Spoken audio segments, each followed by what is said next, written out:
Good morning, church. I'm excited to be with you all today. For those of you who don't know me, my name is Joel McCarty, and I'm the pastor for preaching and oversight here at New Eden Church, as well as I have the privilege of serving on the elder team. I'm grateful to be able to stand before you all today and preach the scriptures. So typically, I'm not one who watches a lot of shows, but recently I've really enjoyed this documentary that's out called The Last Dance. It follows Michael Jordan and the 97-98 Bulls team. It's just very intriguing to me. And one of the most intriguing things to me is the amount of focus that you see Michael Jordan puts into reaching his goals. I mean, if you watch it, it's insane the amount of work that he put in and the way he held those around him accountable so he could do so. It's also amazing to me how much bigger Michael Jordan was than the game of basketball. And he knew it too. Like that was another goal for him, to be this big personality. And to many levels, he achieved that. He earned the admiration and praise and honestly worship of not just Americans, but people all around the world. And he did all that primarily by focusing on one single work, and that was being a great basketball player. I mean, even he himself in the documentary says that it's not about the Like Mike commercials. It's not about the Gatorade endorsements, because none of that would happen if he was out there averaging 2 points a game. And he's absolutely right. And as you watch it, there's this piece of him striving and perfecting his craft that can be admired. I mean, it's an honorable and worthy thing to work hard and strive for success in your vocation or the gifts that you've been given. And he's a great example of that. But there's also, like the documentary I appreciate, is also honest about some of the struggles. That even he himself found it impossible to bear the weight of the worship that he had accumulated. He's like, you say you want to be like Mike, but you don't understand, like the expectations that are placed on me. It was a tough role to be in. They also talked about some of his struggle with gambling. And there was this kind of debate, and the press was hot on this at the time, and this debate on whether or not it was really an issue, or is this just Michael Jordan having fun? And so they get to sit down and ask Michael Jordan point blank about it. And they asked him, do you have a gambling problem? And he said, no, I don't have a gambling problem because I can stop anytime I want. He said, what I have is a competition problem. I have a competition problem. He understood that he could stop his gambling, but he could not stop his competitive drive. He was insightful enough to know that for him, it had absolutely nothing to do with getting more money. That wasn't the point. He had plenty of that. The gambling simply added another layer of motivation and more opportunity for competition. It was simply another thing to win at, because that was his life's work. That was his goal every single day when he woke up, was simply to win. And as we look today at the book of Philippians, we are going to be challenged about our own life's work and our own goals as we wake up every single day. Paul's already encouraged the church at Philippi to live a life that's worthy of the gospel of Jesus. And in our text today, he's going to flesh that out even further and get into the details of what that looks like. Before we dive in, I want to just tell you up front where we're going. Sometimes I think that's helpful. So we're going to start by asking 3 questions about this worthy work that we as God's people are called to. And then we'll close with the clear application for us as a body. And so first of all, what is the work? That's the first question we're going to ask. What is the work? Secondly, how do we work? How do we work? And third, why do we work? Why do we do the work? And then lastly, for application, we're going to look at the everyday work, So let's start by looking at verse 12 together. Philippians chapter 2, verse 12, it says, therefore. So before we even go further, we need to remind ourselves that when we see that word therefore, that's hearkening back to what we just got done talking about. And that was verses 1 through 11, specifically 5 through 11, where Paul recounted the gospel story of Jesus and his death, the burial, and resurrection. So because Jesus is alive and risen and seated at the right hand of God, because all that has happened, therefore, my beloved, as you have always obeyed, so now, not only as in my presence, but much more in my absence, work out your own salvation with fear and trembling. So Paul directly calls these believers to obedience and the working out of their own salvation. And that's the first thing we're looking at, is what is this work? What is the work? So we have to be clear that this is for believers. This is for those who've trusted in the work of Jesus for their salvation. And specifically in this passage, Paul is talking about the work of sanctification. the work of sanctification and growth for the believer. So what is the work we're called to? Well, first of all, Paul says simple obedience. Paul says you've been obeying, but I want you to continue to obey the things that I'm calling you to, not only while I'm there, but also in my absence. And then he tells them to work out their salvation with fear and trembling. Now, if we're not careful to take into consideration the context of this letter and the entirety of the scriptures, this verse could cause us to come up with some wacky theology, right? It could make us think that Paul is teaching a works-based salvation. But that's not at all what's going on. He's very clear that that's not what this is about, later in this letter and in many other places. Paul does not say work for your own salvation. He says work out your own salvation. And this language of working out in the Greek has the connotation of bringing forth or causing to flourish. So he's simply saying, bring forth in your life the work that God has already done or accomplished. At New Eden, we say it this way: reflect King Jesus in all of life. So what King Jesus has done and accomplished, we want to reflect that in our life. What he's already accomplished in his death, burial, life, and resurrection, as we are united to him, we begin to live that out in the everyday stuff of life. The other thing we need to say is he's saying work out your own salvation. This is to the church. This is corporate, not just individual. In America, we like to individualize everything, but this is a corporate statement. And so he's telling the church that together, as a community, you are to take personal, your own responsibility to bring about and reflect the salvation that God has wrought in your hearts, even when I'm not there. I can't do it for you. The big thing Paul is calling them to here that we need to remember, because we're asking, what does this actually mean? To bring forth or reflect King Jesus. The big thing Paul's calling them to is this unified church, just kind of two big rocks, the unified church, and then gospel advancement, kingdom advancement. And so unity and kingdom advancement, those are kind of the two big buckets. And what Paul goes on to say to get really specific about our sanctification and the working out of our salvation falls in line with those two things perfectly. Look at verse 14 to 16. He says, do all things without grumbling or disputing, that you may be blameless and innocent, children of God without blemish in the midst of a crooked and twisted generation, among whom you shine as lights in the world, holding fast to the word of life. So Paul says, do all things. So whatever you do, the focus is on how you do it without grumbling or disputing. So this is getting specific about his big picture call for unity. Disunity was the seemingly one dysfunctional thing that was happening in this church, as Paul will address later. And so he addresses that up front. And he says that as you do this without complaining or disputing, you will be blameless and innocent as a body, and you will show yourselves to be acting as who you really are, children of the living God. This new wholesome community of people who have a new identity. It doesn't at all mean the goal is perfection. By no means does Paul mean that. But it does mean that they are to be above reproach as a loving community in the way they carry themselves. And this is a helpful admonition and reminder for us. I mean, I know for me, it's easy to excuse my complaining or my frustrations with other Christians as just a part of life. It's easy for me to kind of gloss over that issue and pretend it's not a big deal, but it is, because it threatens the joy and the unity of the church, and more importantly, it threatens the glory of God. So then Paul goes on to remind the church that as you live this out, you will shine as lights in a dark, crooked, and twisted world. This word lights could probably be better translated as stars, as it is in some translations. I mean, it literally means luminaries, like stars or planets, objects or bodies that illumine and light up the way. And so the church is this light-producing body that shows the true way in the midst of a crooked and twisted world.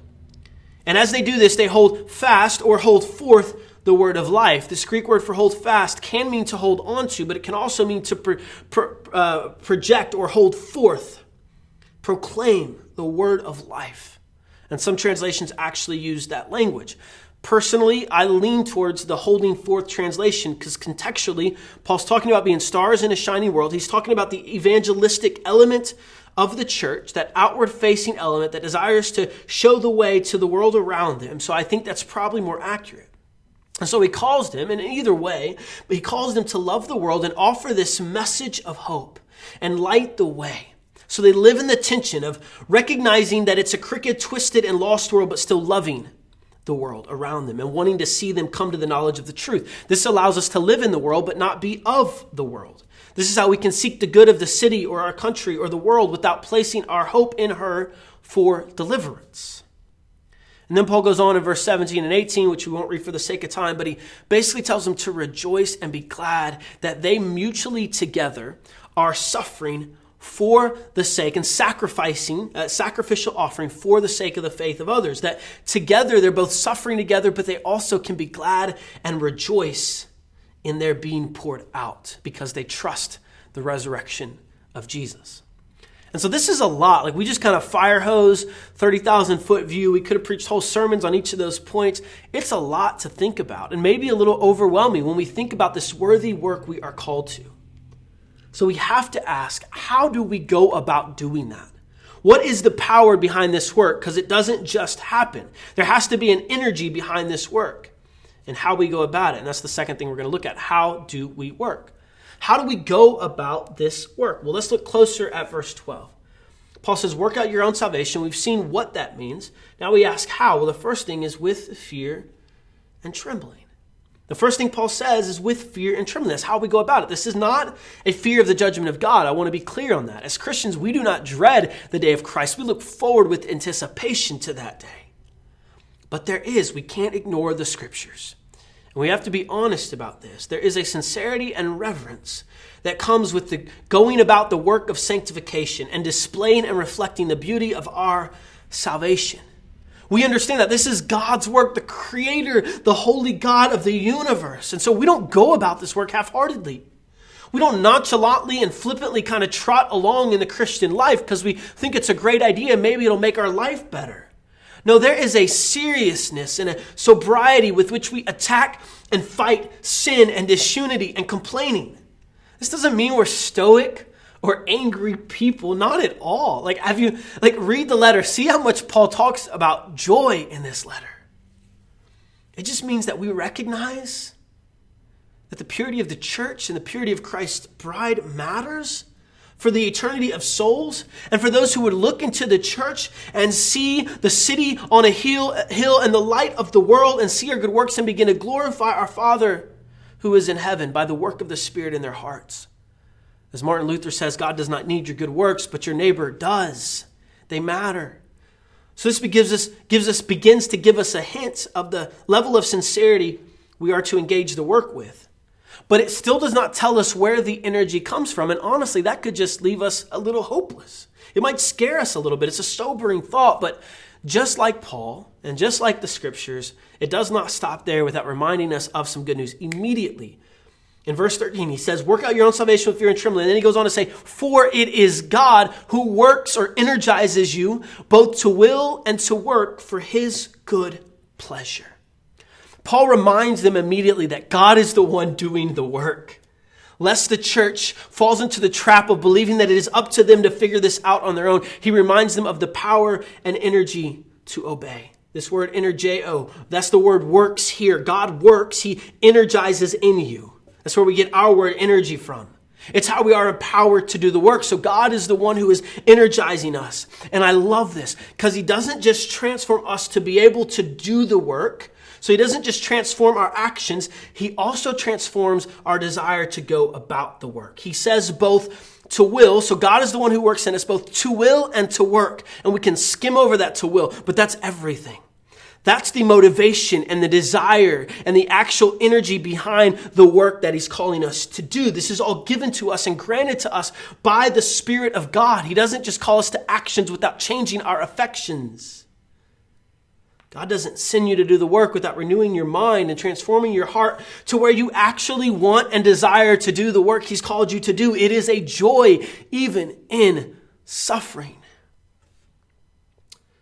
See, Paul's been doing something really cool this whole letter that we probably haven't caught, that I didn't catch at first, that the original hearers most likely would have. He's been intentionally conjuring up Old Testament imagery in this whole section because ultimately he's not just after them following a new set of rules. He's after their identity as the new covenant people of God.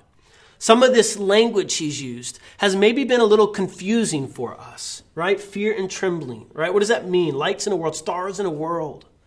What does that mean? What Paul is doing is he's placing their call to be stars in a dark world within the broader redemptive story of God's covenant with his people. This is important to see. When he uses the language of fear and trembling, Paul is conjuring up images of a holy God who cannot be approached without the sacrifice of an animal. When he uses the language of do all things without grumbling and disputing, he's clearly borrowing language from Numbers 14 when the nation of Israel grumbled and complained and disputed because they wanted to go back to Egypt and turn back to their old ways. When Paul calls the church to be blameless, children of God without blemish, in the midst of a world who is crooked and twisted, Paul is reminding the church of the nation of Israel, referenced in Deuteronomy 32:5, when he says, referring to the nation of Israel, they are no longer his children because they are blemished. They did not live up to their end of the covenant. They are a crooked and twisted generation. So Paul takes that language and he inserts it here and flips the script when he calls the church to be the true children of God without blemish and calls the world the crooked and twisted generation instead of his own people, because it's a new covenant and God is doing the work of changing their hearts. When Paul calls them to be shining stars in a dark world, holding forth this message of life and righteousness and bringing many into the kingdom, he's reminding them of this eschatological promise, which just means end-time promise in Daniel chapter 12, referring to the day of Christ. This is amazing to me, the unity of the whole Bible. Look at Daniel 12:3. It says, and those who are wise shall shine like the brightness of the sky above, and those who turn many to righteousness, who hold forth the word of life, like the stars forever and ever. There's this hope that those who are saved and delivered people will shine like stars, holding forth the word of life. And we don't need to look at more passages to understand this, but when Paul talks about the calling to be emptied and poured out as a sacrifice, I mean, he's hearkening clearly back to the sacrificial system under the old covenant, when offerings were made to be able to approach a holy God. See, what Paul understands is that the work we are called to does not happen without a fundamental transformation at our core of who we are. We don't just need a new list of things to do. We need a new identity. He's not just after our obedience to a new list of rules. He's after our heart. That's why he says we are children of God. He reminds us of who we are as he calls us to the things we are to do. See, the power for both our affections, our wills, and our actions, our work, to will and to work, the power for those to be transformed lies in the good news that Jesus is the one who fulfilled all of this story of God's covenant people perfectly and brings the promises of the day of Christ into the here and now, into the present. He was the one who came to be the true and better Israel and lead a new covenant people to a true and better Exodus, the salvation and deliverance of their souls. He was the one who truly was blameless and trusted his Father and did all things without grumbling or complaining, even as he was called to bear the weight of the world and take on a punishment that should not have been his. He did that worthy work, and his life's goal was simply bringing glory to his Father, not to himself. Even at the young age of 12, sitting in the temple, telling his mother, don't you know I've got to be about my Father's business. That's what my life's about. That's my singular goal. And he was steadfast in the work, serious about it, as he set his face like a flint to Jerusalem to walk in the work that God had already ordained for him to walk in. And he was that great light who was given to shine into the darkness. And the dark world could not overcome him. He is the one who illumines the way because he is the way. He doesn't just hold forth and proclaim the word of life. He is the word and he is the life. He's the eternal Logos, the word. And as we saw last week, he was the final true sacrifice as he was emptied and poured out on a cross. But he did not stay dead. He was raised on the third day. And he inaugurated this new covenant community that is made right and justified in the sight of a holy God. But we've got to get this. And And this is where this passage is going, because it doesn't just talk about the work of Jesus. It talks about our work and the work he does in us. He doesn't just save this people. He calls them then to join him on mission to redeem the world. And he doesn't leave them alone. He breathes on them the Spirit, the empowering and energizing agent, so they can actually begin to reflect this good news to the world because they now have a new heart. And this is why we as a church exist. We exist for the good of our non-members, those who are not yet followers of Jesus. This good news, commonly called the gospel, is the only hope for us to be transformed and for the world around us. And what a privilege that we get to join in the process of reconciliation.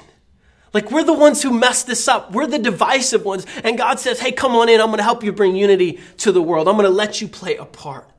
This is what transforms us, and not just our doing, but our very being, our identity. We're now children of God who have new affections, new wills, old heart ripped out, new heart placed in.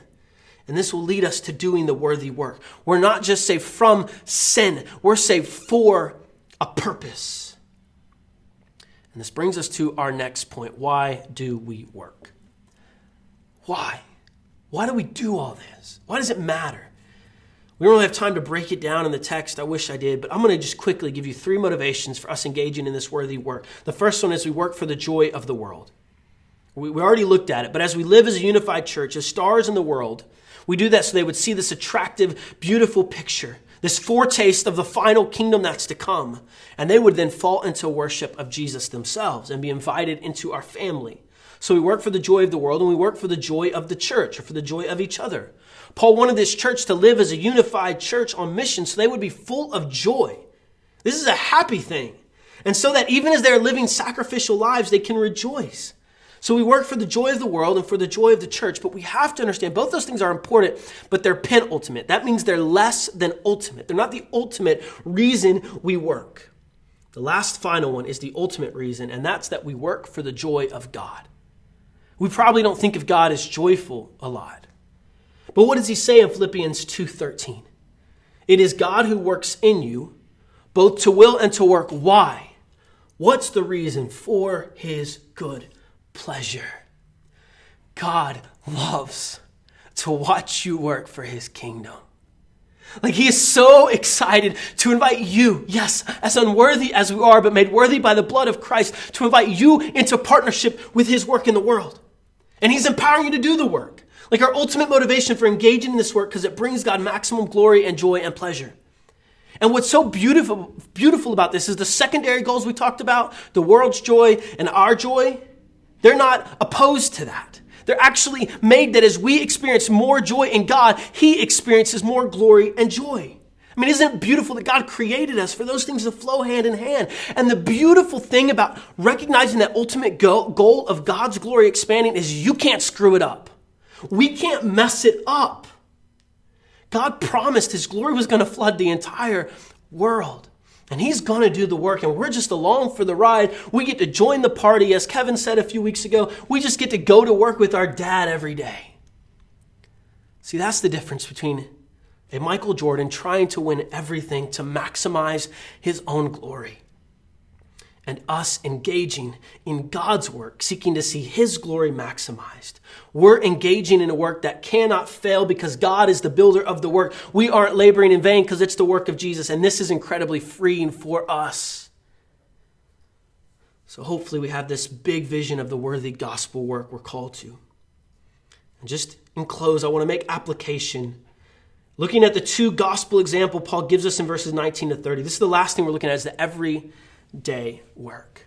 The everyday work. We're not going to be able to read 19 through 30. We already read it earlier. You heard it, and maybe go read it again. But he kind of gives 2 case studies, Timothy and Epaphroditus, who are 2 just everyday ordinary men, selfless men who sought the interest of Jesus and others above their own, and they were willing to sacrifice for the sake of gospel advancement. And what I love about their stories, it's simply like the everyday work, how the gospel is advanced. It's easy for us to hear of the magnitude and the glory of this gospel work and think that our everyday mundane work of changing diapers or going to work or taking another test is just meaningless. But this section of the letter reminds us these were real people with real problems and real needs to be met, and that through the meeting of those everyday ordinary needs, the gospel went forth. We're giving cups of cold water in the name of Jesus. It matters. Timothy was simply a pastor who was willing to shepherd his people and not worry about his own needs as much as the needs of others. He was willing to travel and encourage the brothers and sisters. Epaphroditus, this dude who we don't know much about, like willing to travel and correspond with Paul and meet needs because the church at Philippi was unable to do it because of how distant they were. And so he went on this journey to meet the just everyday needs of Paul to the point that he almost died because he got sick. But he was willing to do that. This is beautiful. It's just the everyday stuff. So know as the church, when we engage, like be encouraged. As we engage in the everyday mission God has given us, this takes on eternal significance. When you labor well in the vocation God has given you, whether that's making spreadsheets or building fences or building houses, I don't know, whatever you are, wherever you're at. When you labor well with the gifts God has placed in you, you are bringing God joy and glory. He's super excited about it. When you clean up that bedroom and you're just done for the day and you cleaned up the kid's bedroom, that God's super excited because you're laboring to bring an order from chaos. I mean, mothers, what would it be like to know that when your dinner gets cold because you're making everyone else's first, night after night, that you're laying up treasure in heaven and you're showing your kids a tangible picture of Jesus? I mean, it's incredibly beautiful when you do that. Homeowners, what is it like to see the cultivating of your front yard or the organizing of your garage as bringing order from chaos and displaying to the world a beautiful picture of Jesus and the gospel? Singles, what would it be like to see the spending of your energy and zeal and time on on kingdom work, not as missing out, but as saving up for future true eternal joy and treasure and glory? What would it be like to see our job or our career role as an opportunity to tangibly display to the world a living sermon of someone who works for a perfect boss and finds purpose and value in the most mundane of tasks because they were done as worship to your Creator? What would it look like to see your retirement as an opportunity to further pour out your life into younger men and women who need to be mentored, showing them a picture of Jesus, who laid aside all that he deserved and had earned to serve others? And what else for you, wherever you're at? Dream with me. What would it be like to believe that whatever we do and whoever we are, when it's done to the glory of the Father, it will last for eternity? Church, when we suffer well, when we cook meals for each other, when we forgive the one who wronged us, when we listen to those who are hurting in our community with empathy, when we tip our servers above and beyond, when we call and check in on each other, when we cook a meal for each other, when we love our enemies, when we seek to end injustice, when we speak forth the good news of the message of life, when we love each other well, all done by the energizing power of the Spirit, we are doing a worthy work and God is absolutely glorified. In the seemingly simple, everyday stuff of life, it's not in vain. And as we do this, as we pour out ourselves for others, like Christ poured himself out for us, we become, as a body, selfless, shining stars in a dark world full of self-promotion. And we're reflecting to the watching world around us our beautiful King Jesus, who is the true light of the world. This is a worthy work.